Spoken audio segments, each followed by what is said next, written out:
अस्सलामुअलैकुम दोस्तों, कतर के हवाले से आप लोगों के लिए एक बहुत ही अच्छी खबर लेके आया हूँ।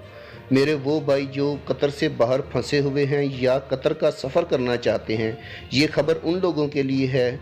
कतर ने शहरियों और मुस्तकिल रहायशियों को सफ़र करने और मुल्क में वापस आने की इजाज़त दे दी है। जैसा कि यूएई और कुवैत ने भी एयरपोर्ट्स खोलने का ऐलान किया हुआ है। यूएई में तो लोग बाकायदा जा और आ रहे हैं। इसी सिलसिले में आज कतर ने भी सफरी पाबंदियों में नरमी का ऐलान कर दिया है। कतर ने आज कोरोना वायरस की वजह से सफरी पाबंदियों में नरमी कर दी है। इसके मुताबिक शहरियों और रहायशियों को मुल्क से बाहर सफ़र करने और वापस आने की इजाज़त होगी और 1 अगस्त से जो लोग मुल्क से बाहर फंसे हुए हैं वो भी वापस आ सकेंगे।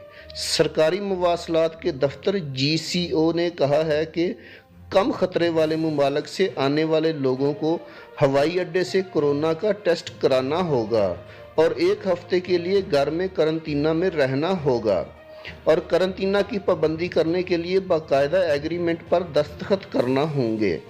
GCO ने कहा है कि कम रिस्क वाले मुमालिक की फहरस्त वजारत आमा की वेबसाइट पर जारी कर दी जाएगी और हर 2 हफ्तों बाद इसका जायज़ा भी लिया जाएगा।